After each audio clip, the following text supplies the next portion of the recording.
মুখ্যমন্ত্ৰীৰ উপস্থিতিত ৰাজ্যিক বিজেপিৰ কাৰ্যালয়ত গুৰুত্বপূৰ্ণ বৈঠক গুৱাহাটী লোকসভা সমষ্টিক লৈ বৈঠকত বিশেষভাৱে আলোচনা কৰা হয়। বৈঠকত উপস্থিত থাকে সাংসদ পবিত্ৰ মাৰ্ঘেৰিটাৰ লগতে সমষ্টিটোৰ অন্তৰ্গত বিজেপিৰ জিলা সভাপতিসকলৰ লগতে পাৰিষদসকল। ইফালে বৈঠকৰ অন্তত মুখ্যমন্ত্ৰীৰ প্ৰতিক্ৰিয়া কাইলৈ নিৰ্বাচন অনুষ্ঠিত হ'বলগীয়া 5টা সমষ্টিতেই জয়ী হ'ব বিজেপি মিত্ৰজোঁট। বিশিষ্ট বুদ্ধিজীৱী ডক্টৰ হীৰেন গোহাঁই সন্দৰ্ভত মুখ্যমন্ত্ৰীৰ মন্তব্য, তেওঁ কোনোদিন বিজেপিক সমৰ্থন কৰা নাই।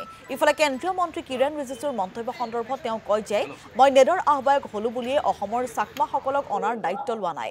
এই সন্দৰ্ভত কেন্দ্ৰীয় গৃহমন্ত্ৰী অমিত শ্বাহৰ সৈতে হোৱা নাই কোনো কথাবাৰ্তা।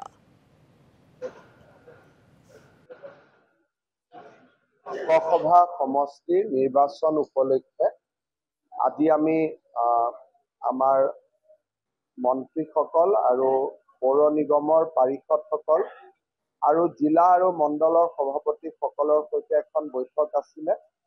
যিহেতু 2টা পৰ্যায়ৰ নিৰ্বাচন সামৰণি পৰিলে, এতিয়া আমাৰ গোটেই ডিষ্ট্ৰিক্ট গুৱাহাটী, বৰপেটা আৰু কোকৰাঝাৰ আৰু ধুবুৰী এই 4টা সমষ্টিতে আমাৰ প্ৰচাৰ হ'ব। প্ৰথম আৰু দ্বিতীয় পৰ্যায়ৰ যিসকলৰ নিৰ্বাচন শেষ হ'ল, তাৰ পৰা কিছু বচা কাৰ্যকৰ্তাক আমি মাতি আনি এই 4টা সমষ্টিতে দায়িত্ব দিছোঁ। তাৰ বিষয়েও আজি আলোচনা হ'ল। তালিকাখন আপোনালোকক পবিত্ৰ মাৰ্ঘেৰিটাই দি দিব। বুদ্ধিজীৱী যিসকল নামিছে তেওঁলোক লেফটিষ্ট হয়, বাওঁপন্থী হয়, আৰু তেওঁলোকে প্ৰত্যেকবাৰ ইলেকশ্যনৰ আগতে এইটো কাম কৰেই। এইটো কোনো ইয়াত নতুনত্ব কি আছে? প্ৰত্যেকবাৰ ইলেকশ্যনৰ আগতে তেওঁলোকে ষ্টেটমেণ্ট দিয়ে যে বিজেপিক ভোট নিদিব বুলি। ইয়াততো কোনো নতুনত্ব একো নাই। হীৰেন গোহাঁই আজিলৈকে বিজেপিক ছাপোৰ্ট কৰিছে নেকি? তাতো প্ৰত্যেকবাৰেই কৰিয়ে থাকে। তাত নতুনত্ব কি আছে?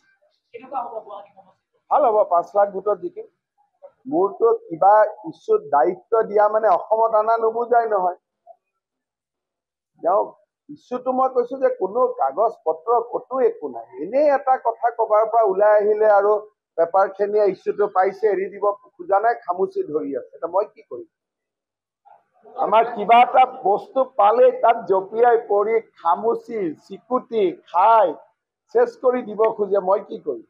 মোৰ কাৰণে এটা শব্দতে চেছ, যে তেনেকুৱা কোনো প্ৰস্তাৱৰ বিষয়ে অমিত শ্বাহ ডাঙৰীয়াই মোক কোৱা নাই, ডাইৰেক্টলিও কোৱা নাই, ইনডাইৰেক্টলিও কোৱা নাই, কোনো আলোচনাও হোৱা নাই। এতিয়া আলোচনা নোহোৱা বস্তু এটাত মই চুবাই থাকিলে কি হ'ব?